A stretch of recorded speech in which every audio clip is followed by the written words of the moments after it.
o cristianismo sepultou a memória de muitos outros que tiveram parapsiquismos elevadíssimos, muito mais elevadíssimos que o de Jesus, sabe? E que essa coisa de Jesus, ele ainda era um médio imperfeito, ele era um médio desassossegado, ele não tinha aquela calma. Na mesma hora que ele estava no Mar da Galileia, ele corria, ele saía com João, ele era um médio, assim, ele não tinha muito sossego, porque o povo saía correndo atrás dele e tudo. Mas ele não ensinou as técnicas do parapsiquismo para os seus discípulos, né? Depois que os discípulos desenvolveram e tudo, mas ele não ensinou. E, por exemplo, todos nós, os discípulos todos nós podemos chegar, Jesus hoje, pela Conscienciologia, é considerado um conscienciólogo, um grande conscienciólogo, né?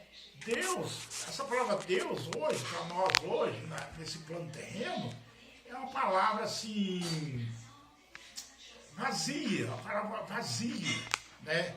É usada na boca das pessoas como um amuleto, expressando um vazio profundamente vocabular, né? Porque nós podemos, se nós desenvolvermos nosso parapsiquismo, nós temos capacidade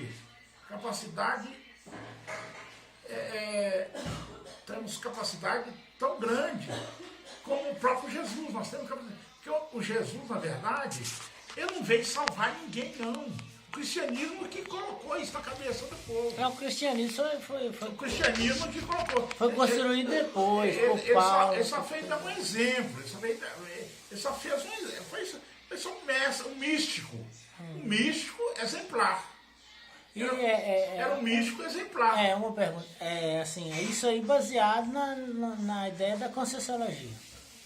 Do ponto de vista da Conscienciologia. Do ponto de vista da Conscienciologia. E tudo, né? Os ditos de Jesus, por exemplo, esses ditos, muitos críticos liberais, críticos do Novo Testamento, falam que são ditos de Jesus que foi ditos pelo calor do pentecostalismo, das pessoas na igreja lá e tudo.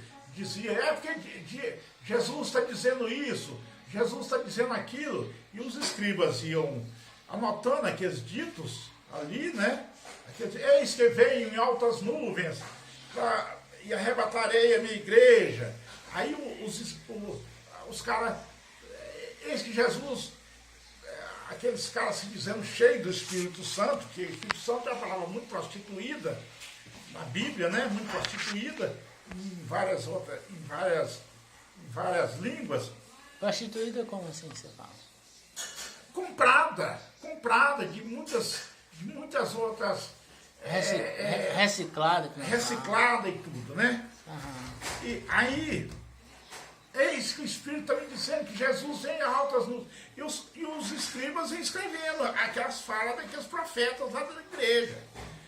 As famosas profetadas que você ouve hoje nas igrejas pentecostais, famosas profetadas. E os escribas escrevendo. E quando os padres da igreja foi compilar a Bíblia... O que você tem contra as igrejas pentecostais? Não tem nada. É porque contexto. Eu quero ressaltar aqui que as igrejas cristãs, a religião, não falar igreja, a religião, quem está na religião está no estágio pré-primário da evolução. Todo mundo vai chegar tá tomando leite. à plena evolução. Então quem está lá na religião... Está mamando no peito. Está mamando no peito. Ele está no estágio pré-primário da evolução. Pré-primário. Uma coisa que que eu queria dizer é sobre assistenciologia. Assistência. Com o seu parapsiquismo, você pode assistir a outra pessoa, dar esclarecimento. Você pode assistir. Quando você assiste alguém que está do seu lado, você esclarece alguém, você automaticamente está esclarecendo. Você não está esclarecendo só nesse plano intrafísico. Você está esclarecendo o plano extrafísico também. Extrafísico, nós temos o plano intrafísico, que é esse que nós vivíamos aqui, e o plano extrafísico, onde estão as consciências, onde estão os assediadores, onde estão os amparadores, né?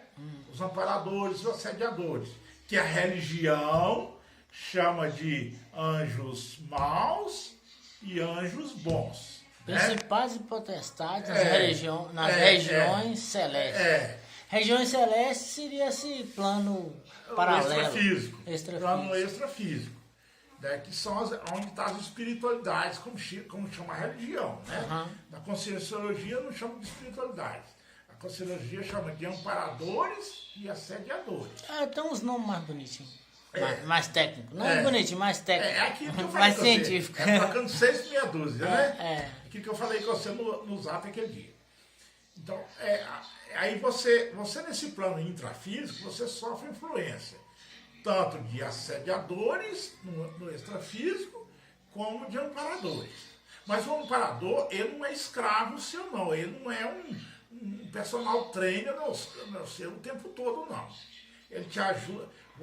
Ele te ajuda no momento, ele te ajuda apenas no momento necessário. Ele não gasta cartucho à toa. Você tem que pagar o preço. Ele não gasta cartucho à toa com você, não.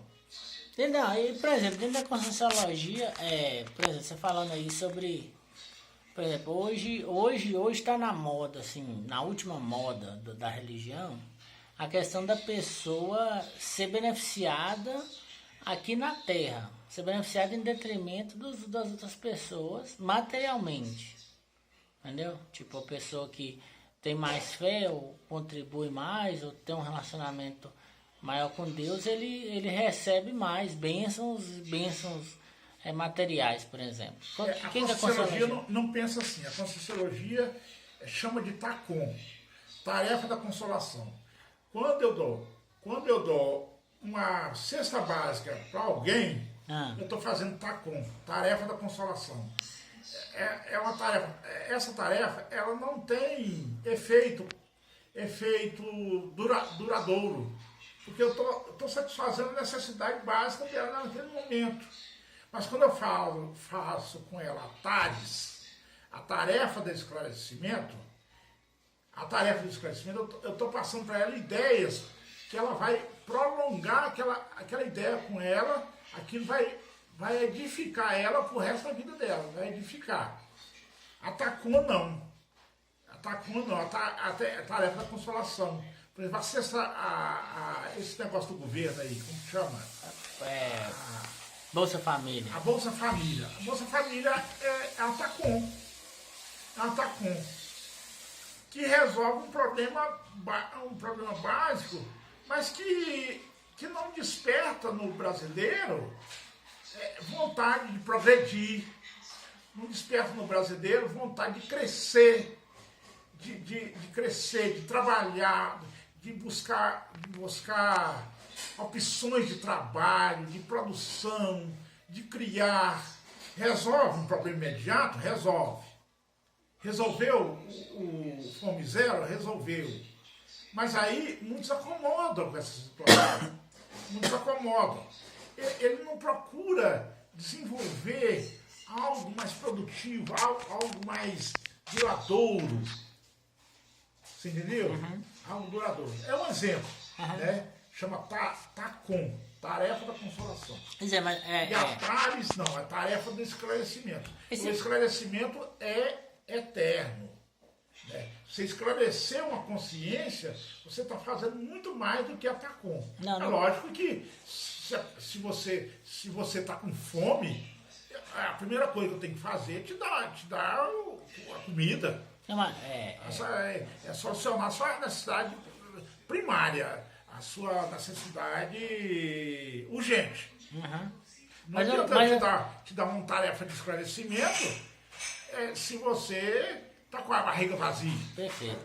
Mas eu digo assim, eu falo com relação, por exemplo, o benefício que a pessoa que está fazendo, que está nesse trabalho, vai receber.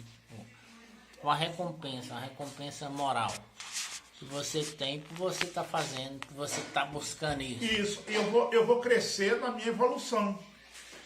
Quando eu faço a tarefa da consolação, eu não evoluo. Eu não evoluo, nem eu e nem evoluo a pessoa que recebe a minha TACOM. Mas se eu dou esclarecimento, eu evoluo tanto a minha consciência como a consciência do outro. Né? Por exemplo, o cara está com fome, assim, ó, toma esse pão aqui, pão com leite e café aqui. Todos. Comeu, encheu a barriga? Você me dá um segundo de atenção? Né? Isso.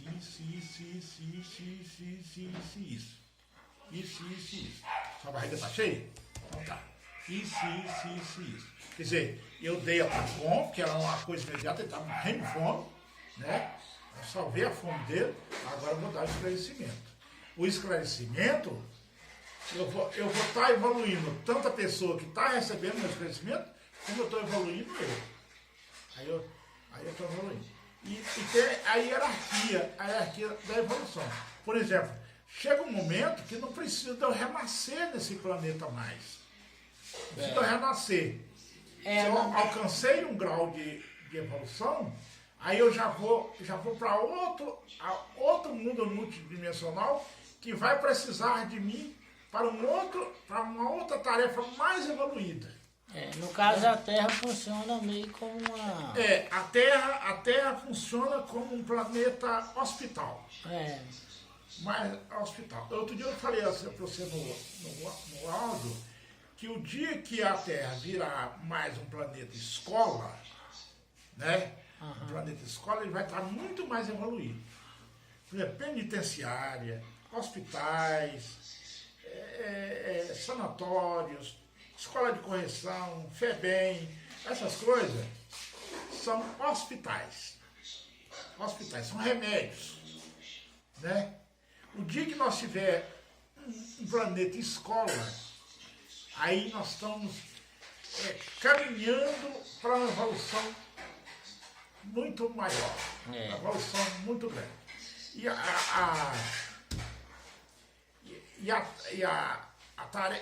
À medida que eu vou renascendo e desenvolvendo a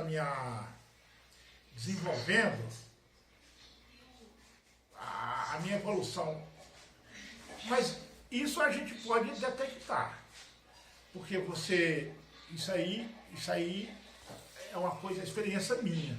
Isso aí não é nem baseado na Conscienciologia, não. Por exemplo, eu fiz parte da Polícia Militar. Eu conheci elementos inteligentíssimos, que estavam acima, o QI dele está muito acima, o conhecimento, a experiência dele, da mesma idade minha, mas a maturidade